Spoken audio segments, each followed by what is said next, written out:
Hello and welcome to Next Time's podcast series on Global Capability Centers. I'm Kartik Nagarajan. GCC have emerged as the epicenters of efficiency, innovation, and modern practices across multiple functions such as finance, procurement, IT, analytics, and HR. The objective of this podcast series is to have short and focused conversations with the leaders in this space to take their views on the current challenges, solutions, and the future outlook of GCC. I have the privilege of initiating this series with Manoj Kalra, Senior Vice President and Head of Group Business Services at Royal DSM, to discuss change management strategy in the post-COVID world. He has more than 2+ decades of experience in the global GCC world at various large organizations. Prior to his current role at Royal DSM, Manoj worked with McKinsey & Co. in various leadership capacities. He was part of the worldwide leadership team that oversaw the functioning of McKinsey's GICs all over the world. Currently, he is part of the Global Advisory Board for SSON. He is also a chartered accountant by qualification. With that, I'd like to welcome Manoj. Manoj, it's a pleasure to have you around today. Thank you so much, Kartik, and thank you for the honor of being on this podcast. It's likewise. And with that, obviously, Manoj will be asking you a couple of questions, and through your insights, I'm sure listeners will benefit a lot. So, over to the first question that I have. The term change management applies to all business, as you all know. However, the underlying meaning and applicability vary from one business model to another. When you hear the word change management, Manoj, as you being the head of global group business services, which all aspects comes to your mind? Kartik, before we answer this question, one thing we have to acknowledge is change is all around us. And we as individuals are experiencing change every day in our day-to-day life. Let me share some examples. If you were born in the 70s or 80s, I'm sure you would have watched movies on a video cassette recorder. Gradually, you shifted to VCDs. Then you shifted to DVDs. And today you're streaming music online. If you were listening to music, you would have been using a tape recorder. And then you started using CDs with MP3 music. And today, again, you're streaming music online. We used to go to a restaurant, place an order, get food, and come back home. It used to take 1 hour if I need to pack food and bring it home. Today, it gets delivered in 20 minutes online. So if you look at all these changes around us, it's been driving behavioral change, and businesses have very well changed habits of individuals based on the need. That's exactly what's happening in our business environment, where change is a constant, and using change methodology, getting people to understand the why behind what we're doing is all about change management. So if I were to answer your question in one sentence, I would say change management is all about making people understand the why behind what we're trying to do, connect the heart, the mind, and the hands, because the hands are the one that does the job, the mind is what instructs the hand, and the heart is what you believe in, and then adapting to the new change that we're doing. That's about change management. Either you pull people along by using an effective change management program, or you force people into it, which is not the right thing to do, by pushing it onto them.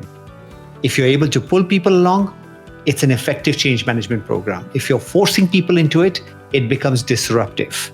And that's where change management plays an essential role of connecting the heart, the hand, and the mind. Wow. And if we can touch upon some of the other aspects, right, which is obviously linked to change, which is the digitization. And Manoj, as you would know, in today's post-pandemic world, many organizations are actually in a hurry to join the bandwagon of digitization, digital transformation. And we all know such transformations have the potential of disruption, for better or worse, right? In all this, the usual way of working for employees, the vendors, suppliers, and customers all are impacted.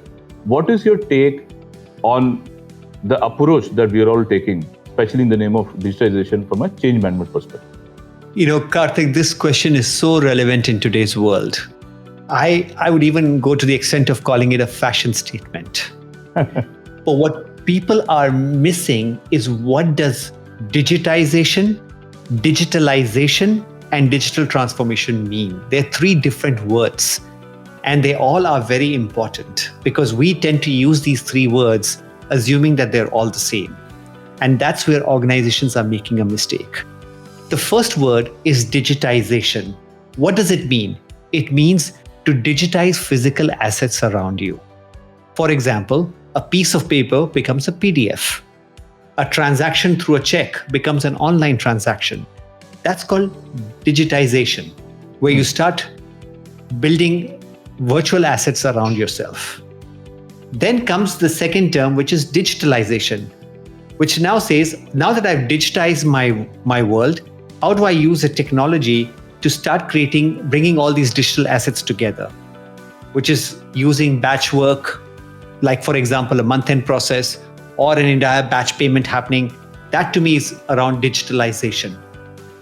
And then comes the third piece, which is digital transformation, which is where you now leverage the digitalization that you have made and actually convert it into a platform that enables you to do a lot more over the platform that you've built.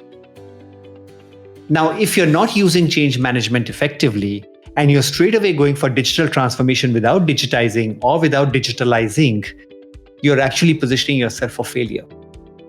And that's why I went to the extent of saying it is a fashion statement. We should be very careful about how we're transforming our business, how we're digitally transforming ourselves. Are we ready for that? Has there been effective investments in the digitization and digitalization? And have we used the right level of change to enable that? Because on one hand, our employees are being asked to digitalize the organization without knowing what they want to do. But also let's understand that the same employees every day are experiencing the digital transformation with all the services they take in their personal life, whether it's their banking, whether it's their movies, whether it's their music, whether it's ordering food and everything that they do on a day-to-day basis. So that's where change management plays an effective role. And that's where we have to be very careful about what digital transformation means. Got it. And let's say, Manoj, and you rightly explained, right? There is a huge difference, or there's a step change when somebody talks about digitization, then digitalization, and the digital transformation, right? I mean, I can see it's an evolving curve. From that perspective, what are some of the things one needs to take care, right? From a change management perspective, when you talk about the 4 T's, right? And I keep hearing 4 T's, and maybe mainly from you, Manoj, which is the talent, the technology, the training, the trust. I mean, how would you integrate all this? These 4 go so well hand in hand, Kartik. And trust is the key one here, right? Let's talk about that. Why do I say so? In the pre-COVID days, we wanted employees to be in office, to work for 8 hours, to do what they were actually digitally enabled to do from home. But for some reason, we felt that they have to be in office. Now, I don't know why, but suddenly I feel that I trust my colleague who's sitting at home can do that work equally effectively. So trust has enabled me to spread my wings, because I now trust my colleagues across the world that wherever they are, they're actually delivering on their objectives. Got it. Now, did I trust my colleagues less in the pre-COVID days? The answer is no. I just never experienced what trust can deliver beyond what we are already getting out of our colleagues as a team. So I think trust has enabled us to widen our platform. Okay. Now comes training, right? And I'm going in the reverse order. In the past, we believed training has to be done in classroom.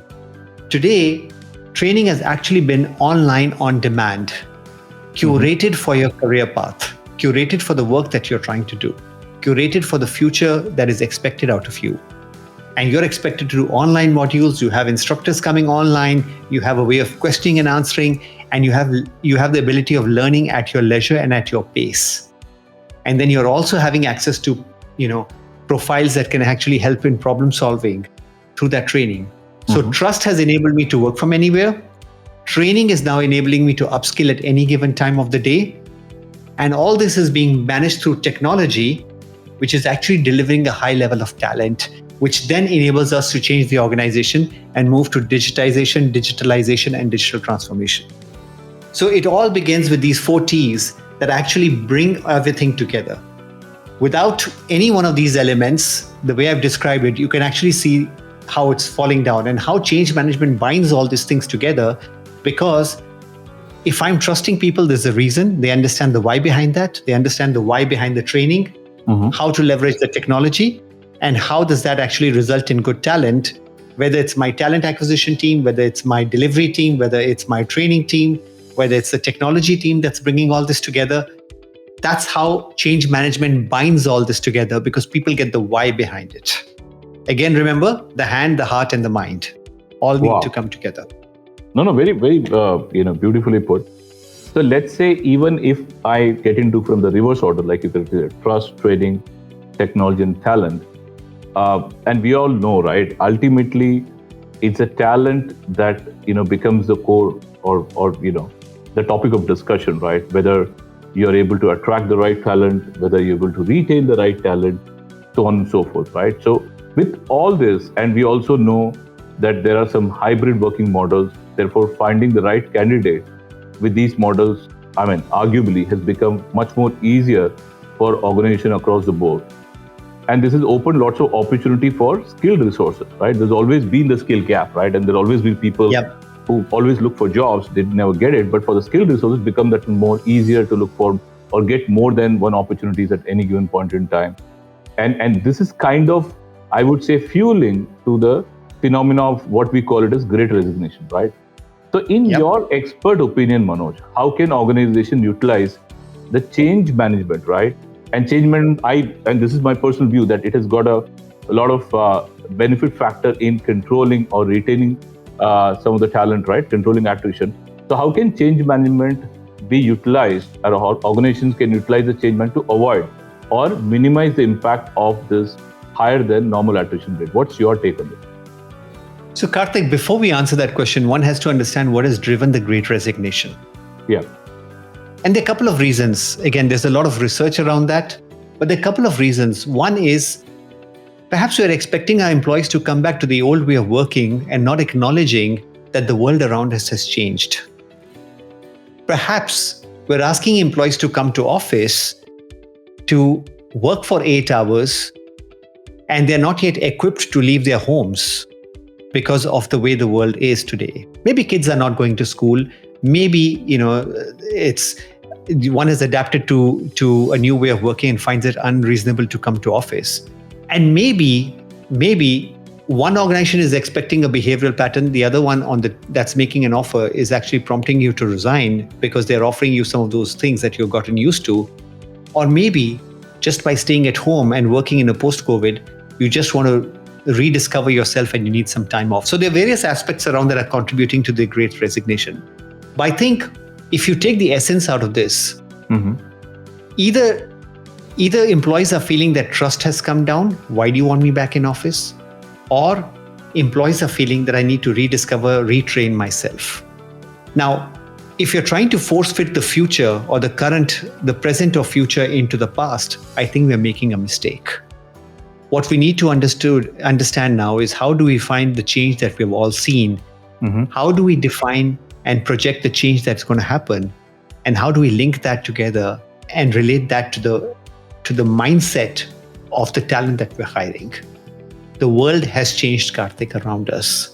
We have found and discovered, and we have very proudly said, wow, we have found a new way of working. Trust me, I will do my job effectively. Unless you really need me on site, like I have to operate a machine, I have to actually be there, great, I'll be there. But if you don't need me on site and I'm doing my work on a daily basis, do you really want me? And if you say, yes, I want you, then the question is why? Again, change management helps in addressing the why. Correct. So you've got to have a clear,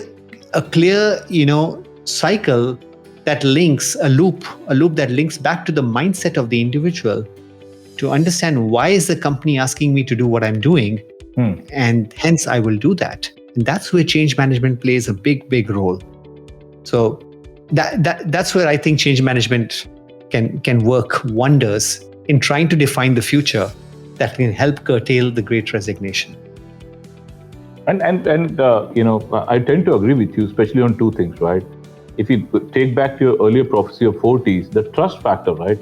The trust factor in the new operating model needs to be redeveloped maybe, or relooked at. How do you create a seamless communication between the employees and the employer, right? And that could be one thing. From that, moving on, right? I just want, if I may, right? While we all know that change is only constant, the strategies and frameworks for effective change management, we all know, have also undergone many different avatars of the past couple of decades. With the benefit of hindsight in the post-pandemic world, which all new aspects have found their way in today's change management, and which aspects have become redundant or less impactful according to you? Yeah. Good question, Kartik. Two stories that I'd like to answer this question with. Story number one, 20 years back, if somebody would have said that their invoices can be processed from India or from Philippines or from any offshore country, it was difficult to believe. And it was just unacceptable.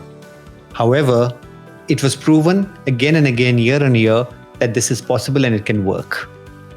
And that's how we brought this whole industry of GIC into being over the last 2 decades. But let's talk about the present now. And your question is very, very apt here. How is the strategy and frameworks for effective change management undergone changes, right? Let's talk about the present and then relate it back to the past. I will perhaps never forget this story throughout my life. I was talking to 2 interns in my Sao Paulo office. And this was a nice virtual call that I was having a coffee talk. And I asked them, do you miss office? The answer that the interns gave me is, what do you mean by office? I don't know. We have virtually passed out and we have virtually joined the company and we are virtually delivering on our objective. Why do you want us in the office? So now we're talking to a generation that believes in being virtually enabled and virtually empowered.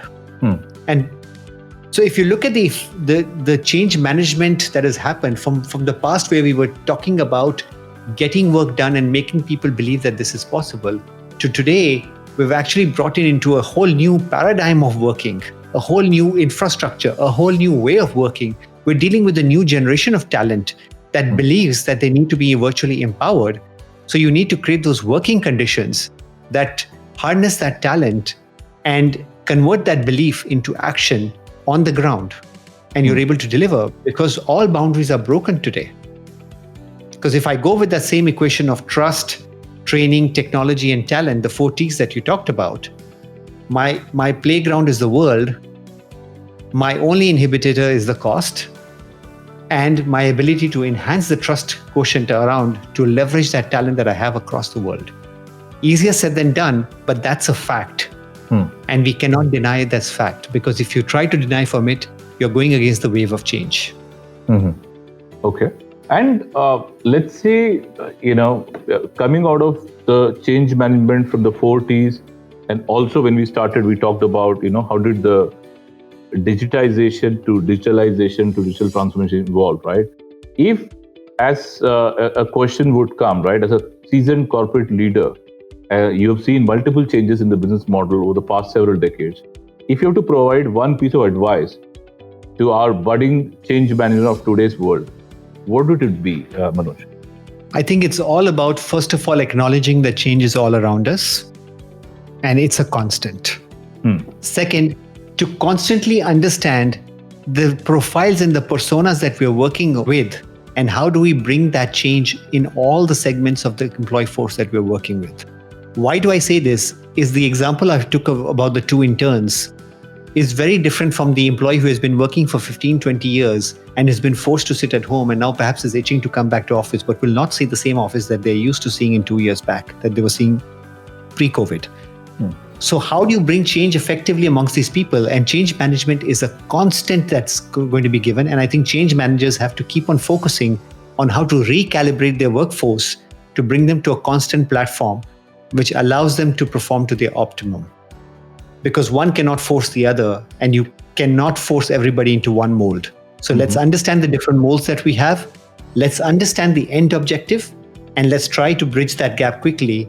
And this is going to be the challenge for all change managers in the times to come. And this challenge will continue to be as technology advances, as digitalization moves forward, and as we keep on transforming ourselves to adapt to the technology that's around us and the needs of our customers. Absolutely, Manoj, I can't agree more with you. So with that, thank you so much for sharing your valuable insights on change management concerning the global capability centers in the post-COVID world. I'm sure all our listeners will find this helpful in formulating their respective change management strategies. Thank you, everybody. Thank you, everyone, for listening in. If you have any questions on this subject or have any suggestions for future topics, please write to us at thinknext@nextstep.com. So with that, thank you, everybody. Thank you, Manoj. Thank you, Kartik. Take care. Stay safe. Thank you.